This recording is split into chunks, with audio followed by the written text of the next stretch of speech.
सुटले धागे उरले मागे उसासे सुन्या काळजाचे विरले सारे नशिबी आले निखारे उरी वादळाचे रुतले जिव्हारी बसले निवारे विझले सुखाचे दिवे सुटले धागे उरले मागे उसासे सुन्या काळजाचे विरले सारे नशिबी आले निखारे उरी वादळाचे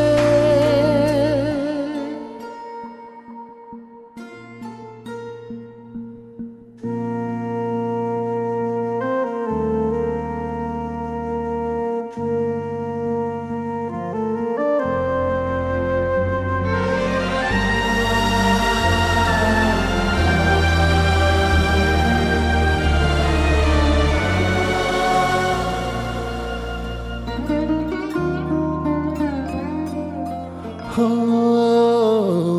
अवसे परिलाट आली पुनवेतही रात जाळी जात्यावरी हात नाही ओवी मुकी गात राही नाती हरवून गेली पायी गती दे धीराला आशा उधळून गेली उरले न काही उद्याला दिसले समोरी हसले घोरी रुसले न भाषी हवे सुटले धागे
भरला तुम्ही पत्ता गाठल्या गावा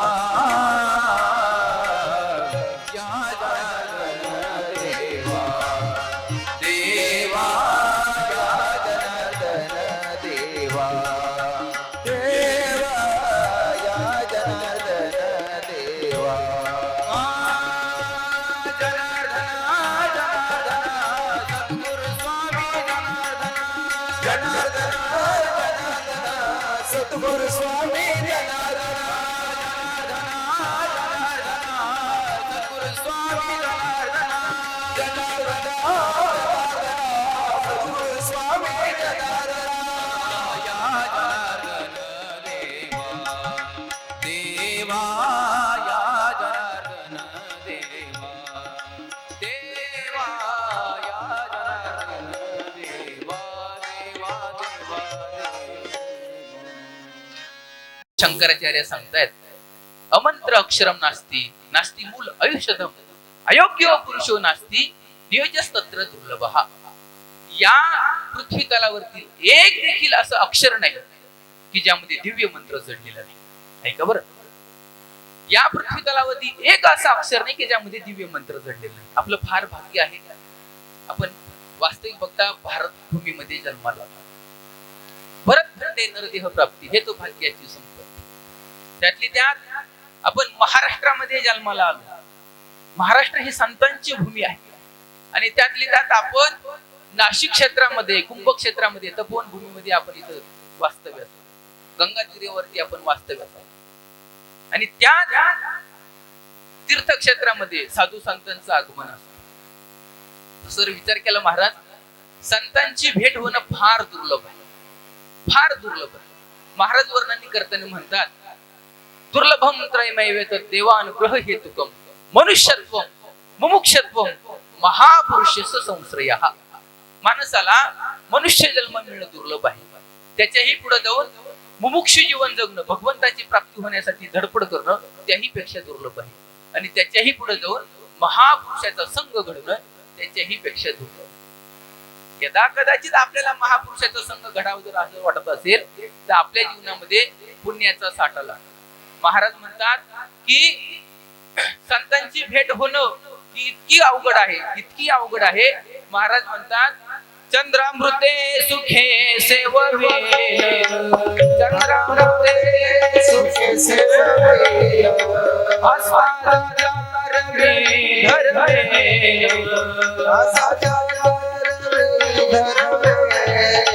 बाया हेळा सागर धरवे, बाया हेळा सागर धरवे, परिवाराची भेट न होई न आई साई साई साई भेट दिसा, आई साई साई साई भेट दिसा. महाराज, चंद्रामृते सुखे सेववेल, चंद्रापासून मिळणारं अमृत आपल्याला घेता येईल. आपण त्या कोजागिरीच्या दिवशी आपण सर्वजण खटाटोप करतो, बरोबर की उमेश दादा? कोजागिरीच्या दिवशी भर दुपारी दूध घ्यायचं आणि उन्हात जाऊन तापवायचं, बरोबर आहे ना? बोर झाली का तुम्ही? माझं बोलणं कडापर्यंत ऐकायला येतंय ना? समजतं ना पण मी काय बोलतो ते लक्षात घ्या. चंद्रामृते सुखे सेववेल, कोजागिरीच्या दिवशी आपण त्या ठिकाणी दूध त्या ठिकाणी मध्यरात्रीला 12 वाजेच्या सुमारास त्या ठिकाणी तापवतो. चंद्रापासून त्या ठिकाणी त्याच्यात काही अंश येतात, त्याला अमृताची उपमा भेटते. चंद्रापासून मिळणारं अमृत आपल्याला सेवन करता येईल. चंद्रामृते सुखे सेववेल, असता जाता रवी धरवेल, असतेला जाणारा रवी सूर्य आपल्याला धरता येत. काही काही संत महात्म्यांनी तो धरला देखील, थांबवला देखील. बाह्य हेळा सागर तरवेल, समुद्र पोहून जाता येईल. महाराज आपल्याला पाटात पोहता येईल, बरोबर आहे. पण समुद्रामध्ये समुद्र पोहून जाता येईल एवढं सोपं आहे. पण याच्याही पेक्षा जर अवघड काय असेल, महाराज म्हणतात, परी त्या साधूची भेट ना होईना गा, संतांची भेट होणं त्याच्याही पेक्षा दुर्लभ आहे. म्हणजे हे बाकीचं सोपं आहे, पण संतांची भेट होणं दुर्लभ आहे. महाराज वर्णन करताना म्हणतात, बहु अवघड आहे संत भेट, बहु अवघड आहे संत भेट, बहु अवघड आहे संत भेट, बहु अवघड आहे संत भेट, परी जगत करुणा केली, परी जगत करुणा केली, बहु अवघड आहे भेट, बहु अवघड आहे भेट, बहु अवघड आहे संत भेटी, परी जग जेठी करुणा केली. भगवंताने जर आपल्यावरती कृपा केली तर संतांची भेट होती. महाराज म्हणतात, जन्मोजन्मी आम्ही बहु पुण्य केले, तेव्हा या विठ्ठले कृपा केली. अशा संतांची भेट होण्याकरता जन्मोजन्मीचं पुण्य लागतं, तेव्हा ते संत भेटत असतात.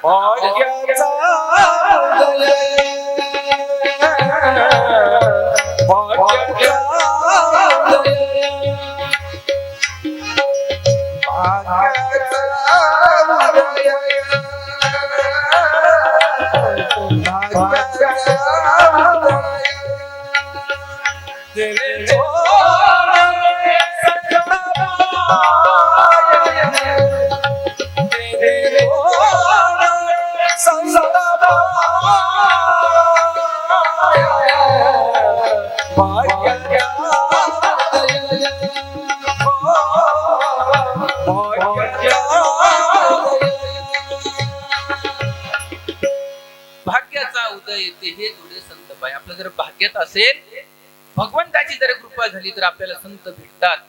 आणि आपल्या सर्वांचं काय कृपा आशीर्वाद असेल भगवंताचा आपल्यावरती, राष्ट्रसंत सद्गुरु जनार्दन स्वामी मौलिगिरीजी महाराज आपल्याला भेटले. मी सांगत इथं होतो, अमंत्र अक्षरम नास्ती. इथून मी बाजूला गेलो होतो, बरोबर की नाही बाबा? त्या राष्ट्रसंत सद्गुरु जनार्दन स्वामी महाराजांनी एक विधी नामक ग्रंथ लिहिलाय. त्या ग्रंथामध्ये मातृका नावाचं प्रकरण आहे. त्या मातृकामध्ये प्रत्येक अक्षरामध्ये कसा दिव्य मंत्र जडलेला आहे, त्या विधी नामाच्या ग्रंथामध्ये लिहिलं आहे.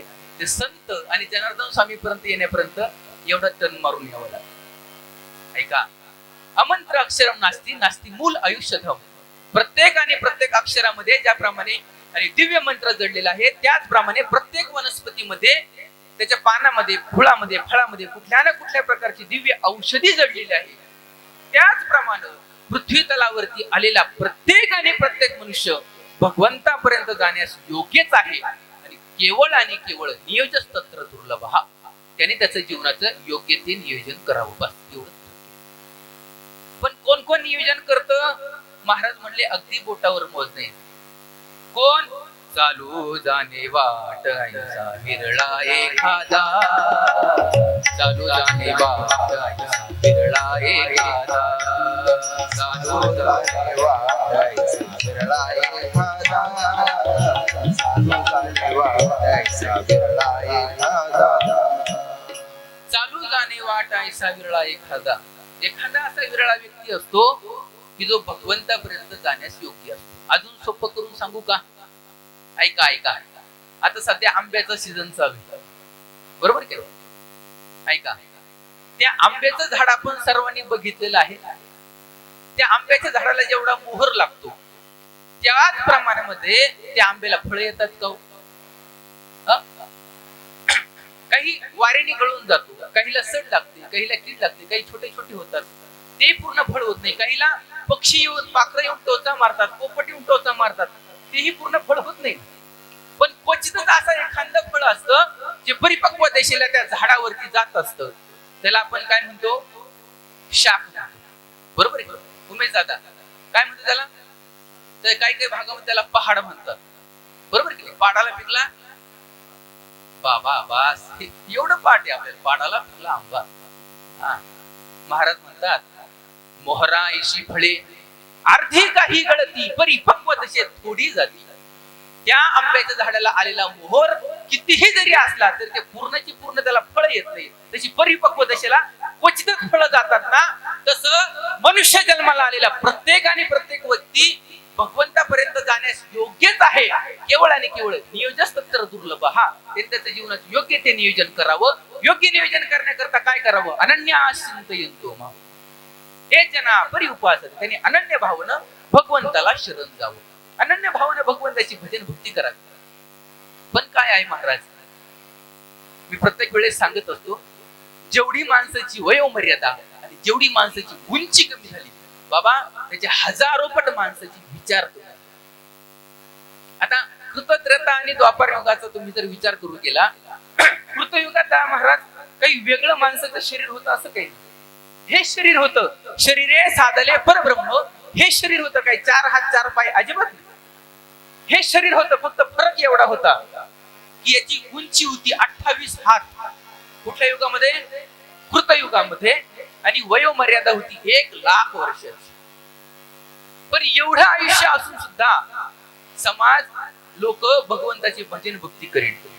देवाला वाटले काहीतरी बदल करावा गड्या, म्हणून भगवंताने त्रेतायुगामध्ये त्याच्यावरचा वयोमर्यादेवरचा 1 शून्य कमी केला. 1,00,000 वयोमर्यादा आहे, त्याचा अर्थ 1 शून्य कमी केला. किती राहिले ते? 10,000 वर्ष राहिले. आणि उंची 50% कमी केली. 28 हातावरून गणित आलं 14 हातावर. तरी देखील माणसं भगवंताची भजन भक्ती करीना.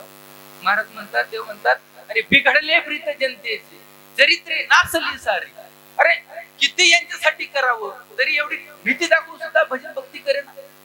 मग भगवंतांनी द्वापार युगामध्ये अजून काहीतरी बदल करावा म्हणून भगवंतांनी द्वापार युगामध्ये त्या 10,000 वरचा आणखी 1 शून्य कमी केला. किती राहिलं ते? 1,000 वर्ष. आणि उंची 50% कमी केली. 14 हातावरून गणित आलं 7 हातावर. भगवंत म्हणतात, अरे माझेच परी मद न जाणती म्हणून दिले काळाच्या. भगवान श्रीकृष्ण स्वतः राहून देखील भगवान श्रीकृष्ण लोक त्रास देतात. भगवंत म्हणतात आता काहीतरी कमी करावं लागेल. आणि म्हणून भगवंतांनी कलियुगामध्ये त्या 1,000 वरचा 1 शून्य कमी केला. अल्पायुष्य मानव देह शतगणिले अर्धरात्र खाय मध्ये बालत्व पीडा रोग क्षय काय भजनाची उरले अल्प आयुष्य मानव देह शतगणिले अर्धरात्र खाय मध्ये बालत्व पीडा रोग क्षय काय भजनाची उरले बालका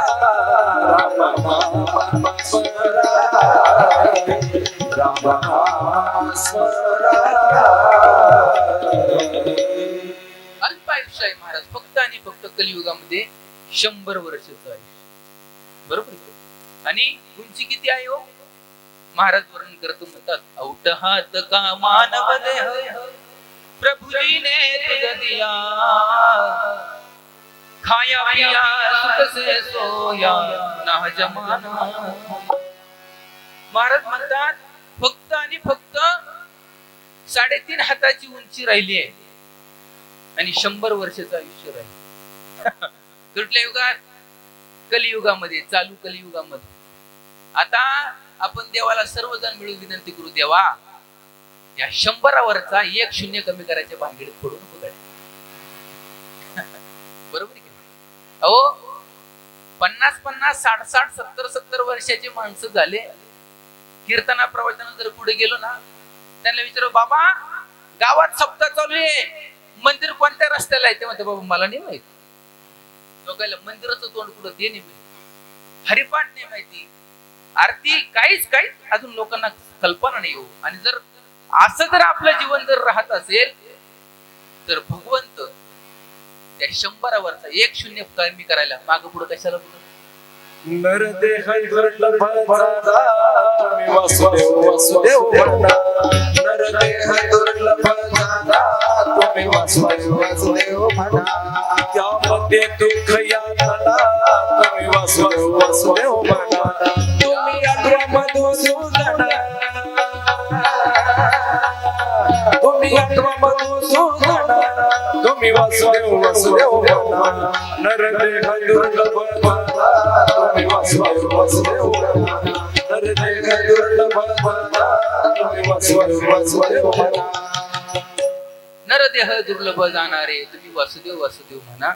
अगदी आणि कमी वेळ आपल्याकडे शिल्लक राहिलाय म्हणून सर्वांच्या चरणी विनंती असेल, आपण भगवंताला अनन्य भावानं भक्ती करा, भगवंताचं नामचिंतन करा, नामस्मरण करा. हा विचार करून की खूप दिवस आपल्याला राहायचं निघालं आणि आपल्याला जरी असं वाटत असेल की 100 वर्षाचं आयुष्य आहे, आपण पुढे भजन करू, म्हातारपणात करू, पण खरं सांगू ते 100 वरून 10 वरती यायला सुरुवात झाली. आपण जर रस्त्याने जर बघितलं ना बाबा, तर 80-90 वर्षाचे फोटो तुम्हाला अगदी कमी थोडक्यात बघायला भेटतील.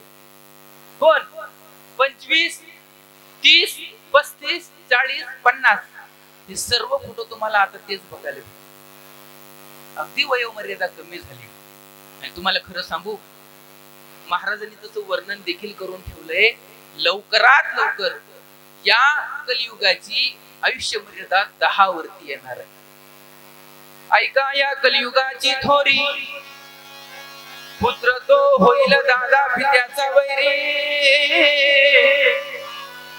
भ्रातारा सोडून घरोघर फिरतील नारी ऐसा शकुन दादा एका निर्धारी पृथ्वीमध्ये दादा एक अद्भुत होईल बहीण भावा दोघा जणांचा विवाह लागेल 5 वर्षाची कन्या दादा भ्रातारा वागेल 6 वर्षाची कन्या दादा गर्भीण राहील कलियुगाचं भाकीच आहे हे काय जनार्दन महाराज खिशातून काढून नाही सांगत कलियुगाचं संत वाङ्मयामध्ये लिहून ठेवलेलं सर्व प्रमाण आहे अगदी आणि कमी वेळ आहे आपल्याकडं म्हणून सर्वांच्या चरणी विनंती असेल लागून या पाया विनंती तुम्हाला सर्वांनी लवकरात लवकर भगवंताला अनन्य भावानं अनन्य आश्रित माम या युक्तीवरती येऊन भगवंताचं नामचिंतन करा नामस्मरण करा हा विचार करून की अगदी आणि अगदी कमी वेळ आहे काही लोकांना महाराज फार पैशाची घमंड आहे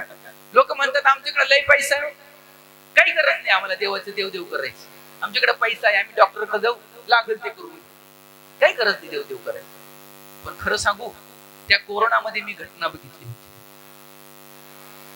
असं म्हणतात 150 कोटी रुपयाचा मालक होता आता कॅमेरामॅन समोर आपले उमेश दादा आहेत त्यांना कल्पना आहे कोणाची शूटिंग करायची कोणाची नाही करायची 150 कोटीचा मालक मुंबईतली घटना आहे कोरोनाची दैवयोगाने त्याला कोरोनामध्ये थांबावं लागलं बाबा दैवयोगाने कोरोनामध्ये थांबावं लागलं त्याचं ते शरीर त्या पीपीई किट मध्ये बांधून आणलं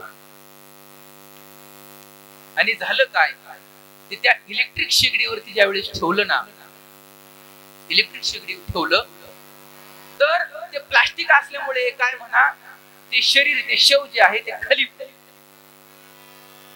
आता ज्यांच्यासाठी 150 कोटी रुपयाची प्रॉपर्टी मालमत्ता गमवून ठेवली त्या बापाची शेवटची इच्छा काय असेल माझ्या पोरांनी मला कमीत कमी इलेक्ट्रिक शेगडी उचलून ठेव तुमचं काय मत आहे हो माता माऊली तुमचं काय मत आहे ज्या बाप पोरांसाठी आपल्या पाल्यांसाठी 150 कोटी रुपयाची मालमत्ता आपलं तर 1-2 लाखामध्ये 150 कोटी रुपयाचा मालक महाराज एक पोरग समोर आलं नाही असं विदारक दृश्य दाखवलं 150 कोटी रुपयाचा मालक बांबूने लोटला पुढे घेऊन बसले आपले 1-2 लाख रुपये अजिबात अहो काही लोकांना सोन्याची घमंड आहे असं म्हणतात रावणाची लंका सोन्याची होती रावणाची जळाली भगवान श्रीकृष्णाची द्वारका सोन्याची होती भगवान श्रीकृष्णाची बुडाली आदरणीय माधवगिरीजी महाराज सांगत असतात खोटं वाटत असेल तर ज्याला वाटेल त्यांनी द्वारकेला जायचं तिथं 3 किलोमीटर समुद्र आहे 3 किलोमीटर खोल आहे बरोबर की आणि खोटं ज्याला वाटत असेल तिने 3 किलोमीटर खाली जायचं आणि खाली जाऊन मिठा घेऊन यायचं सांगायचं तात्पर्य काय आपण पैशाची सोन्याची घमेंट करत बसण्यापेक्षा भगवंताला आपलंसं करा भगवंताचं नामचिंतन करा भगवंताचं नामचिंतन करण्याने भगवंत आपल्याला आपलासा करता येतो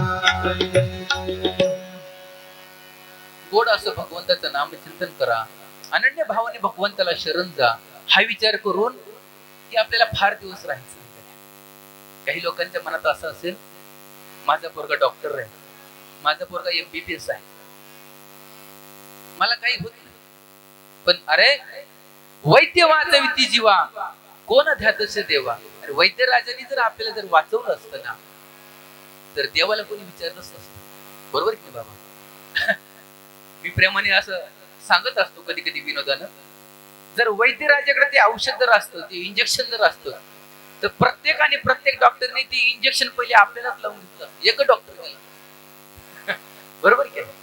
पण वैद्यराज करतात, वाचवतात, फक्त केवढं, जोपर्यंत आपल्या आयुष्याचा जोराट शिल्लक आहे ना, तोपर्यंत आपलं सुखरूप जगावं इथपर्यंत वैद्यराज आपलं काम करत असतात.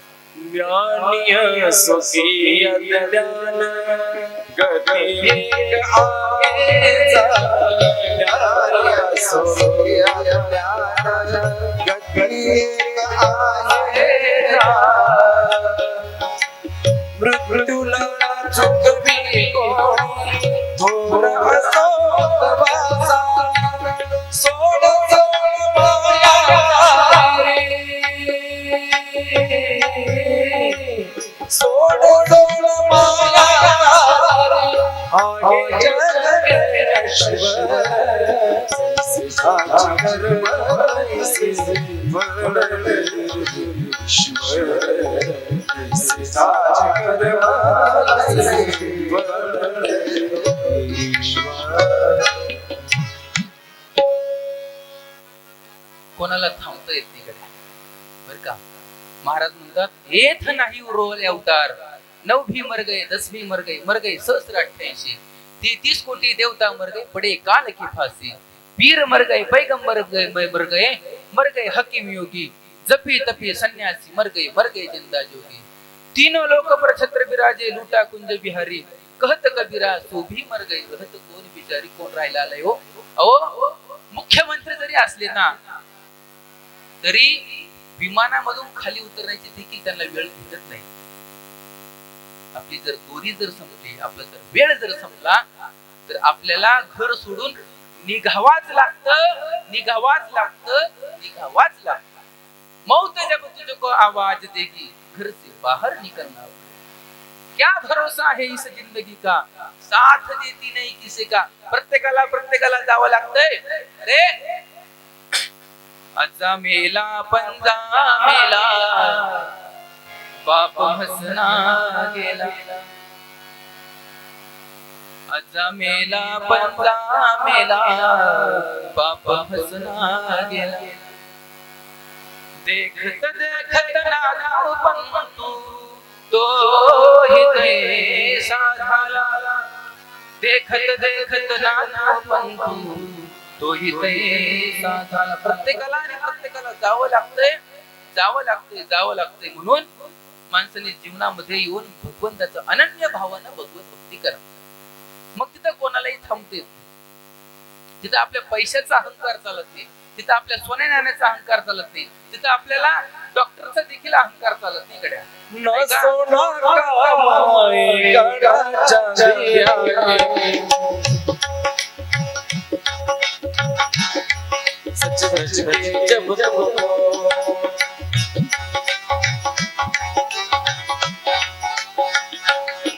सच धज के जब की शेरा आवाज गई. न सोना कमाई गडाच्या दियाने. न सोना कमाई गडाच्या दियाने. टाइम अगदी थोडा वेळ आहे, अगदी 10 मिनिटात आपल्याला वाटतं. सोना चांदी आपल्याला काही कामात येत नाही. महाराज, आपण किती मोठे झालात तरी भगवंताकडे आपल्याला प्रत्येकाला जायचं आहे. जावं लागतं. काय झालं म्हणे, एक दिवस गरुडाची आई आजारी पडली. ऐका बरं, गरुडाची आई आजारी पडली. गरुडाला वाटलं मी देव आहे, भगवंताचा मी वाहक आहे. माझी आई जरी आजारी पडली तर माझ्या घरी योग येणार नाही. बर का.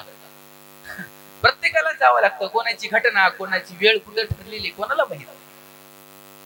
आणि म्हणून गरुडाने मात्र एक करावं गड्या, भगवंताला चराचरामध्ये विचरण करावं, दिवसभर काम करावं, दिवसभर भगवंताने जी सेवा सांगितली ती सेवा करावी.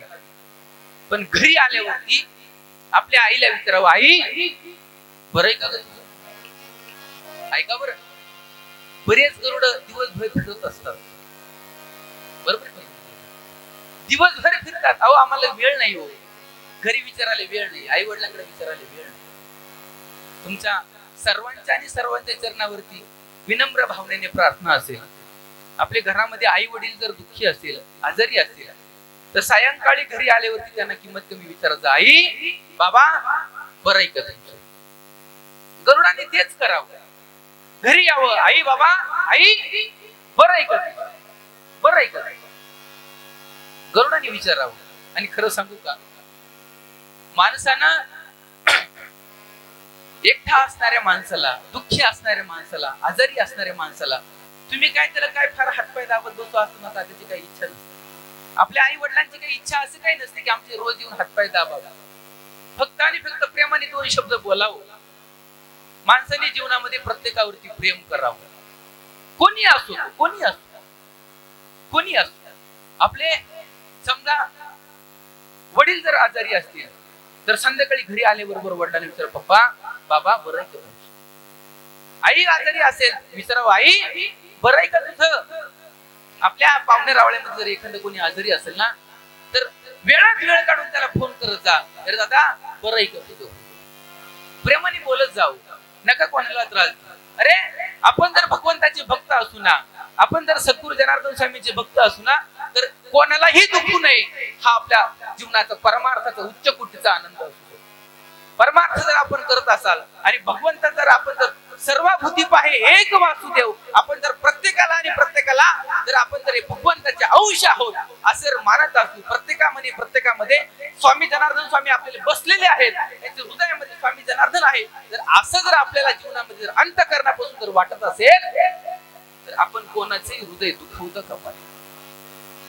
प्रत्येकाला आणि प्रत्येकाला आपण प्रेमानेच बोललं पाहिजे. तो कोणी असून कसं कधी काही झालं तर आपल्यामुळं सकाळपासून संध्याकाळपर्यंत एकाचही मन आपल्याकडून दुखू नये असं माणसाने जीवनामध्ये वागावं. भक्ती प्रेमावी ज्ञान नको देवा, अभिमान नित्य नवादया. प्रेम करावं. आणि गरुडाने देखील तेच करावं. संध्याकाळी घरी यावं, आई बरं आहे का तुझं? गरुडाने विचारावं. गरुडाची आई आजारी पडली, मोठीची आई आजारी पडली का? सगळे मोठे लोक भेटायला येतात. एखाद्या समजा कीर्तनकाराची आई पडली, आजारी पडली दादा, सगळे गायक वादक कथाकार सगळे त्याला भेटायला येतात. एखाद्या पुढारीची आई आजारी पडली, सगळे नेते कार्यकर्ते बरोबर आहे, मंत्री संत्री त्याला भेटायला, त्याच्या आईला भेटायला. एखाद्या दारू पिणारीची आई आजारी पडली, सगळे बिअर बारचे मालक येतात. आपल्या गिऱ्हाईकावर येत नाही. हा, गरुडाची आई आजारी पडली महाराज, गरुडाची आई आजारी पडली आणि सगळे देवगण भेटायला.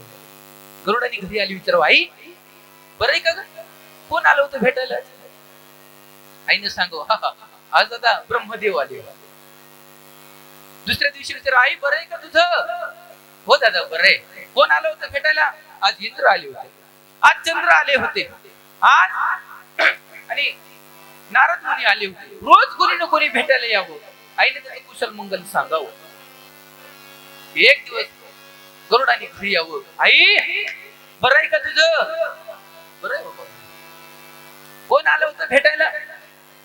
आईने सांगितलं, आज यम आला होता. यम यम हो म्हणजे काय म्हटलं? म्हणे म्हटलं काहीच नाही, अजिबात काही म्हटलं म्हणे. मग दारामध्ये उभा राहिला, फक्त माझ्याकडे पाहून हसला, निघून गेला. आता गरुडाला वाटलं काय गडबड आहे, यमाला असं कुठं जाता येत नाही, कामाशिवाय गरुडाला यमाला कुठं जाता येत नाही. आणि मग यम आला कसा हा विचार करताना गरुडाने आपल्या आजारी असलेल्या आईला आपल्या खांद्यावरती बसवलं आणि हजारो किलोमीटर असणाऱ्या पर्वताच्या गुफेमध्ये नेऊन ठेवलं. काय ठेवल्याबरोबर यमराज हजर हसायला लागले. यम गरुड म्हणतात, यमा कालही आला होता? म्हणे आलो होतो. कालही हसत होता? म्हणे हसत होतो ना. म्हणे गरुडा यमा आजही आलात? म्हणे आलोय. आजही हसतात? म्हणे हसतोय. गरुडाचे फार गोड दोन प्रश्न आहे गड्या. गरुडाने विचारलं, यमा अहो काल आला होता, काल हसत होतात, त्याचं कारण सांगा. आज आलाय, आज हसताय, त्याचं कारण सांगा.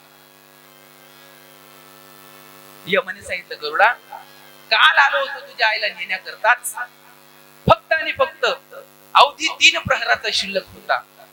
आणि या 3 प्रहरामध्ये या हजारो किलोमीटर असणाऱ्या अंतरावरती या पर्वताच्या गुफेमध्ये आणि तुझ्या आईचं अंतःकरणाचा शेवट होता. म्हणून मी विचार करत होतो, एवढी जखड असणारी म्हातारी ही आई एवढ्या लांब जाईल कशी? मग काय ब्रह्मदेवाचं वाक्य काय खोटं ठरेल?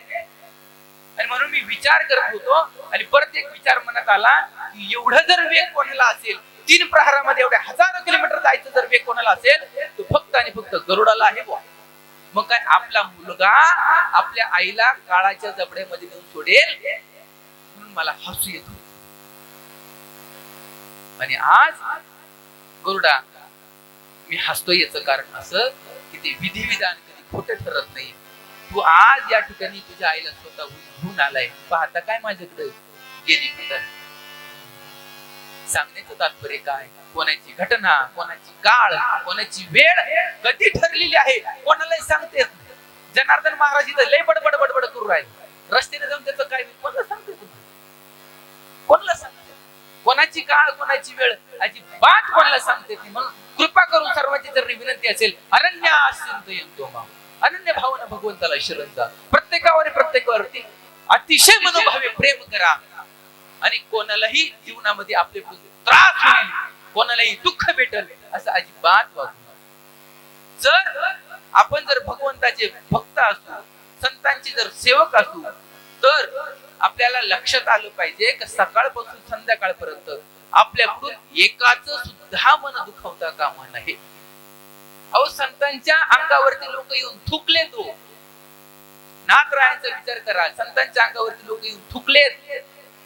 माऊली ज्ञानोबरायची शिदोरी अक्षरशः लोकांनी वाळवंटाच्या मातीमध्ये काढून दिली. हो, इंद्रायणीच्या वाळूमध्ये काढून दिली. तरी देखील माऊलींनी त्या ठिकाणी काही म्हणून येऊ, तरी देखील प्रेमाने त्यांच्यासोबत बोलावं. नाथरायाने तरी प्रेमच करावं.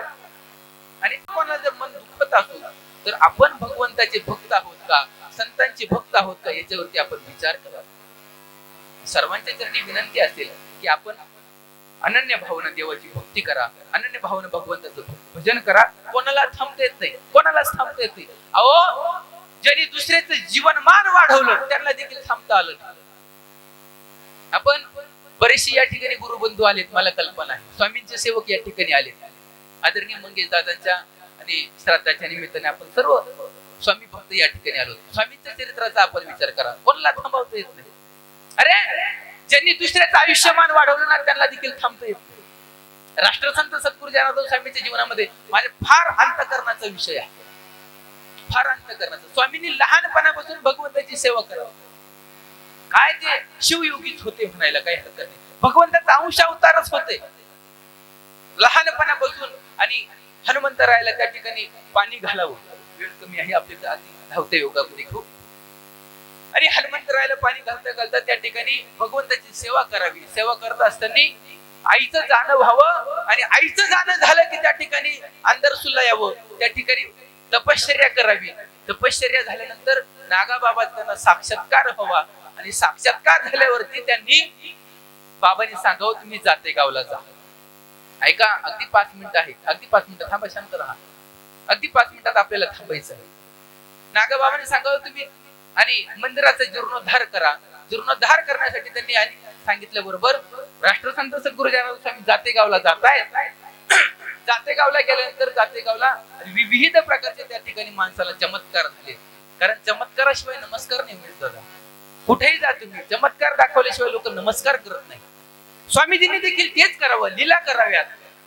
आणि पूर्वजन्मी बाबांनी त्या मंदिरासाठी जे खोंदून ठेवलेले पाटी पावडे जे होते ते बाबांनी काढून दाखवले. भजनामध्ये वर्णन आहे, आपल्याला वेळ आहे म्हणून धावते वगैरे सांगतो. त्याच जातेगावचं एक फार माझ्या जीवनात गोड प्रसंग आहे. मी प्रत्येक वेळेस सांगतो, तुम्ही ऐकलेलं असेल, पण आज देखील तो मला सांगण्याचा योग असा की ज्यांनी दुसऱ्याचं जीवन मान वाढवलं त्यांना देखील थांबता येत नाही. याच्यावरती मला बोलायचं, कार्यक्रमाला सेवेला आणि थांबायचं आहे. ऐका गड्या, स्वामीजी जातेगावला आहेत, पण ऐका ना, घटना अशी घडली. मी ते कोपरगावला आपली दिंडी जात असते. कोपरगावच्या दिंडीमध्ये माझं एक दिवस प्रवचन, नवीनच माझं येणं झालं. लोकांनी सांगितलं, बाबांनी सांगितलं महाराजांना घेऊन जा, प्रवचन करतील. मला काही जास्त अनुभव नव्हता स्वामींच्या जीवनातला, आणि म्हणून मी एक दिवस कुटियामध्ये बसलो, स्वामींच्या ध्यान मंदिरामध्ये बसलो, आणि बाबाजी काय सांगावं तुमच्याबद्दल, काय सांगावं, पुस्तकी ज्ञान सांगून आणि अनुभव भरपूर आहे, पण अंतःकरणापासून जे अनुभव येतात ते काही वेगळे असतात. अनुभव आले अंगात मी जगात येत असे. झालं एक दिवस असं कुटियामध्ये बसलेलो आहे, आणि बाबाजी काय सांगावं, आणि ज्या दिंडीमध्ये ज्या आणि पालखी सोहळ्यामध्ये मला प्रवचन करायचं होतं ना, तिथं धोत्रावाला एक पण नव्हतं. तिथं सगळे जीनचे पॅन्टीवाले होते. आता जीनचे पॅन्टीवाल्यांना काय सांगायचं, मोठा प्रश्न. आता या ठिकाणी आपण सर्वजण आपले भगवत भक्त असल्यामुळे पुराणाचा या ठिकाणी उल्लेख करता येतो.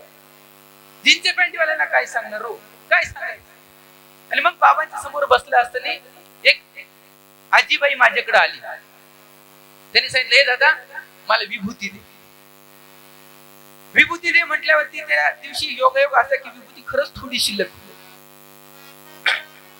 आणि मग त्यांना सांगितलं, नाही करा आजी, तुम्ही संध्याकाळी या, मी तुम्हाला संध्याकाळी विभूती देतो, आज शिल्लक नाही. आता ग्रामीण भागातून आलेली आजीबाई होती. मला वाटलं विभूती लागत असेल तर ती किंमत कमी फक्त आणि फक्त याचं करतात असं, मला कल्पना नाही, अज्ञान. त्याने सांगितलं, दादा विभूती दे. मी म्हटलं नाहीये. पण त्या आईने खूपच अट्टहास केला माझ्याकडे, हे दादा मला विभूती दे रे, मला ती राख दे रे. मी 4-5 वेळेस नाही म्हणून देखील त्या आईने माझ्याकडे बळजबरी यावं. मी रागवलो, आई अहो किती वेळेस सांगायचं तुम्हाला, विभूती नाही, विभूती नाही, संध्याकाळी देतो म्हणून सांगितलं ना. त्याने सांगितलं, नाही रे दादा मला गावाला जायचं, इकडे लक्ष द्या, मला गावाला जायचं. म्हटलं काय झालं एवढं. म्हणजे अरे दादा ऐक ना, माझ्या जीवनामध्ये एक प्रसंग घडला. म्हणजे काय झालं म्हणे, तरुण वयामध्ये माझ्या आई वडिलांनी फार मोठ्या थाटामाटामध्ये माझं लग्न करून दिलं.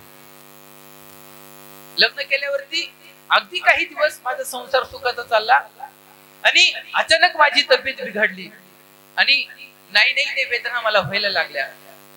पोटामध्ये अन्न राहीना, पाणी देखील जाईना, काय करावं कळना. आणि भरपूर हकीम केले, वैद्य केले, डॉक्टर केले, पण कोणाचाही गुण मला येईना गड्या. मग एक दिवस माझ्या बापाने माझ्या घरी यावं. मी त्या ठिकाणी झोपलेले आहे. माझा बाप माझ्या नवऱ्याजवळ येऊन म्हणतोय, जावई काही विचार करायचं काम नाही, ही जर बरी होत नसेल ना तिला तसंच राहू द्या, लहानी घरी आहे, हिच्या नावचं कुंकू तिला लावा आणि तिला घरी घेऊन या. कोणती आई असे असेल हो, अरे जिवंत असताना बापाने सांगावं दुसरं लग्न कर म्हणून. पण तरी देखील त्या आईचं अंतःकरण तळमळून आलं. तिने सांगितलं, हे देवा, अरे जर हेच दिवस जर बघायचे असेल ना तर आत्ताची आता मला या ठिकाणी घेऊन जा, नाहीतर आत्ताची आता मला बरं कर. देवाजवळ मी विनंती केली, आणि काय देव योग व्हावा. दुसऱ्या दिवशी एक मनुष्य माझ्या दारासमोर आला. त्यांनी सांगितलं, हो जाते गावला, तिथं कोणीतरी जनार्दन स्वामी म्हणून राहतात, ते काय विभूती देतात म्हणे, आणि त्यांच्या विभूतीने बरेच लोक बरे झाले. आणि असं म्हणून पुन्हा एक नवीन ऊर्जा आली, पुन्हा एक नवीन चैतन्य आलं, पुन्हा एक आशा आली. आणि म्हणून माझ्या सासऱ्यांनी आणि नवऱ्याने त्या ठिकाणी मला बैलगाडीमध्ये बसवलं, आणि मजल दर मजल करत मी जातेगाव पर्यंत पोहोचलो. जातेगावला गेल्यानंतर झालं असं, त्या ठिकाणी सगळे लोक त्या ठिकाणी मंदिराचं काम करतायत, जतुजतेचं काम करतोय.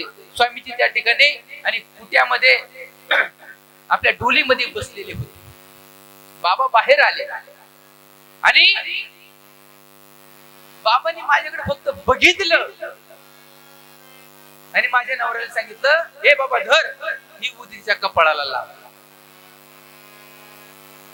माझ्या पतीनं ती विभूती घ्यावी आणि माझ्या कपाळाला लावली.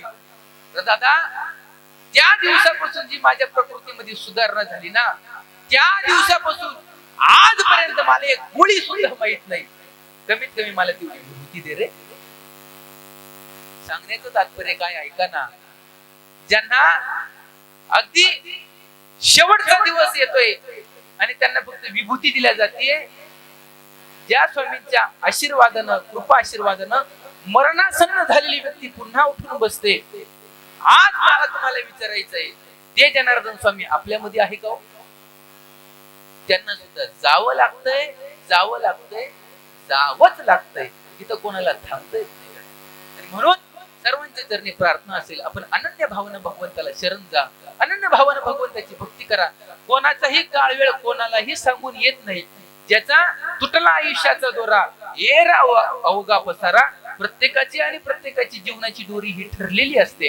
त्याच्या व्यतिरिक्त कोणाला काही जीवन जगता येत नसतं. आणि म्हणून आपणही देखील तिथपर्यंत आपल्याला सर्वांना थांबायचं आहे. आणि म्हणून आपल्या जीवनाचा गोड व्हावा असं जर वाटत असेल तर आपण सर्वांनी अनन्य आश्रितेंतु माम हे जना परि उपासते देशाम नित्याभियुक्तानां योगक्षेमं वहाम्य. भगवंताला शरण जा, भगवंताचं अनन्य भावानं भक्ती करा, भगवंताचं नामचिंतन करा. आज ज्यांच्या जाण्यानं आजचा हा कार्यक्रम या ठिकाणी आयोजित आहे, आपले सर्वांचे गुरुबंधू, एक स्वामी भक्त ज्यांना आपण म्हणतो, ते आदरणीय मंगेश दादा. ऐका मंगेश दादांचं आज जाऊन 1 वर्ष पूर्ण होत. का कशासाठी हा खटाटोप करायचा, कशासाठी हे सर्व करायचं? ऐका ना, माणसाच्या जीवनामध्ये माणूस किती जगला बाबा याला महत्व नसतो, तो माणूस कसा जगला याला फार महत्व. मंगेश दादाच्या जीवनाचा तोच विचार आहे. माणूस किती जगला याला महत्व नाही. आई साहेब किती जगला याला महत्व नाही, तो माणूस कसा जगला याला फार. मंगेश दादाने जेव्हा बघावं, प्रत्येकाला हात जोडून माऊली म्हणावं. मी फार लहान होतो तेव्हापासून मंगेश दादा आश्रमाच्या वेळेस दादा यायचे, कुठल्याही प्रकारची अपेक्षा न धरता, अगदी घरचं लग्न असल्यासारखं ज्यावेळेस माणूस धावपळ करतो ना, त्याप्रमाणे मंगेश दादाने आपला कॅमेरा घ्यावा आणि स्वामी समोर उभा राहावं आणि स्वामींची शूटिंग करावी. कशा करता करावी? का त्यांना खूप काही पैसे भेटत होते? अजिबात. केवळ आणि केवळ निष्काम भावनेने मंगेश दादांनी सेवा करावी. हो, दादांनी नर्मदा परिक्रमा केल्या. आदरणीय स्वामीजी माधवगिरी महाराजांसोबत त्यांनी नर्मदा परिक्रमा केली. 2 वेळेस केल्या. एकदा संतोषगिरी महाराजांसोबत केली आणि एकदा त्यांनी स्वतः पायी जाऊन केली. नर्मदा माईचं फार प्रेम होतं त्यांचं. प्रत्येकाने ज्या वेळेस नर्मदा माईचं कोणी भेटेल, नर्मदा हर हर नर्मदा, जय नर्मदा म्हणावं, जय जनार्दन म्हणावं, माऊली म्हणावं. माऊलीशिवाय त्यांनी जास्त कधी काही बोललेच नाही. गोड स्मित हास्य करावं. माणूस किती दुःखी राहू द्यावं, आपण त्यासोबत प्रेमाने बोला, प्रेमाने हसा. माणूसाला प्रसन्नता करायचं असेल तर हसरा चेहरा ठेवा. मंगेश दादाने जीवनात तेच केलं. उमेश दादाने मला एक दिवस सांगितलं, उमेश दादाला बोललो, दादा वर्ष श्राद्धाचं प्रवचन आहे, काय सांगू रे? उमेश दादा म्हणले, दादा निष्काम कर्मयोगीचे जे संत जे आहेत त्यांचं सदशिष्य स्वामी भक्त जर कोणाला म्हणायचं असेल तर तो मंगेश दादाकडे बघून स्वामी भक्त म्हणावं. निष्काम कर्मयोगी संतांचे भक्त यांना म्हणावं. अरे पायी चालावं, स्वामींच्या मागे पुढे पळावं आणि शूटिंग करावी. नर्मदा परिक्रमाची शूटिंग सर्व केली. या माणसाने प्रॉम्प्टिंग करावी. सर्वांना कॅसेट वाटले. बाबा 10 वर्षाची 5-7 वर्षापूर्वीची घटना आहे. त्या काळामध्ये 35 ते 40 हजार रुपये या माणसांना भेटले होते. त्यांनी ठरवलं असतं ना, ते लोक यांनी सगळे पैसे जमा करून घेतले असते, गोळा करून घेतले असते. पण मंगेश दादा सांगितलं, नाही उमेश, बाबांचे आलेले कार्याचे पैसे इकडे तिकडे खर्चून चालणार नाही. आपण हा सर्वची सर्व पैसा बाबांच्या कार्यात लावावा. म्हणून मंगेश दादाने आणि उमेश दादाने आश्रमासाठी प्रोजेक्टर घेतलं. निष्काम भावना आहे, निष्काम सेवेशिवाय काही नाही. आणि असं म्हणतात ना, जो आवडे सर्वांना तोच आवडे देवाला. लवकरात लवकर यांचं जाणं होतंय. चांगले माणसांना भगवंत लवकर बोलवत असतो, हे तेवढंच खरं आहे बरं का. म्हणून आदरणीय स्वामीजी संतोषगिरी महाराजांना देखील माझं बोलणं झालं. बाबा काय सांगू उमेश दादाबद्दल? बाबा म्हटले, बाकी काही सांगत बसू नका. निष्काम कर्मयोगाचे हे संत जे झालेत ना जनार्दन स्वामी, त्याचा निष्काम भक्त, स्वामी भक्त ज्यांना कोणाला म्हणायचं असेल तर ते मंगेश दादाला म्हणा. बाकी काही नाही. जिथं जिथं स्वामींचं कार्यक्रम असेल, प्रवचन असेल, लहान मुलासारखा कॅमेरा घेऊन पळावं बाबांसमोर आणि बाबांची शूटिंग काढावी का? जगाला माझे स्वामीजी दिसावे, जगाला माझ्या स्वामीचं कार्य दिसावं. आणि म्हणून मंगेश दादाने आयुष्यभर धडपड केली, आयुष्यभर जीवन आपलं चंदनासारखं जीवन आणि स्वामींच्या चरणावरती मंगेश दादाने आणि आपलं समर्पित केलं.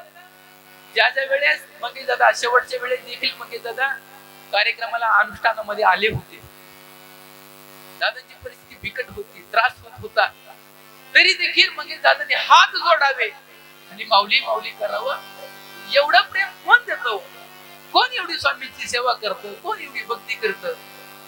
केवळ आणि केवळ पुण्यात्मा असावा, अनन्य भावाने भगवंताची शरणागती केलेली असावी, अनन्य भावाने भगवंताला शरण गेलेले असावे, जन्मोजन्मीचं पुण्य असावं. त्यांनाच पुढे जीवनामध्ये ही त्यांच्याकडून सेवा घडत असते.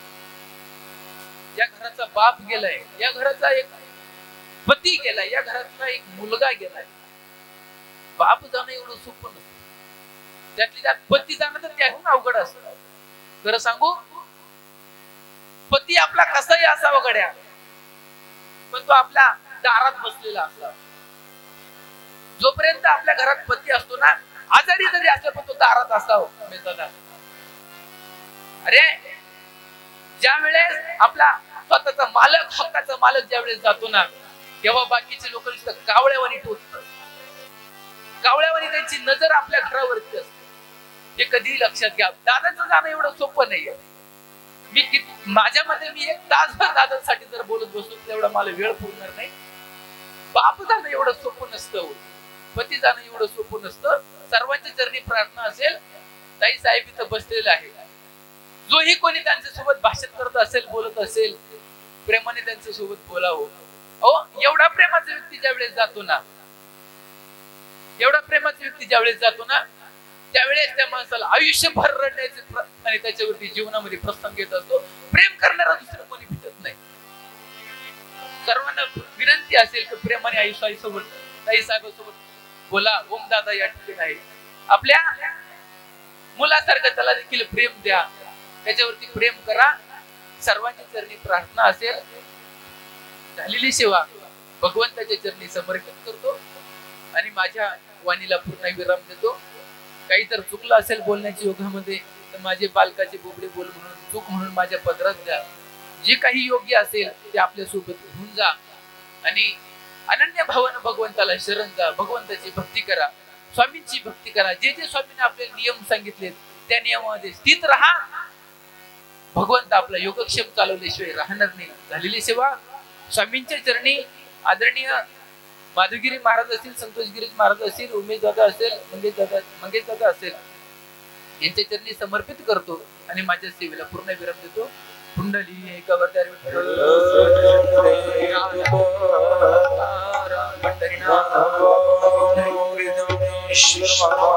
जगद्गुरु स्वामी महाराज. आता विश्वात्मके देवी येणे वाग्यज्ञे तोषावे, तोषो निमज द्यावे, पसाय दान हे. जे खळांची व्यंकटी सांडो, तया सत्कर्मी रती वाढो. भूता परस्परे जडो, मैत्र जीवाचे. दुरितांचे तिमिर जावो, विश्वस्वधर्म सूर्ये पाहो. जो जे वांछील तो ते लाहो, प्राणिजात वर्षत सकळ मंगळी. ईश्वर निष्ठांची मांदियाळी, अनवरत भूमंडळी. भेट तू भूता, चला कल्पतरूचे आरव,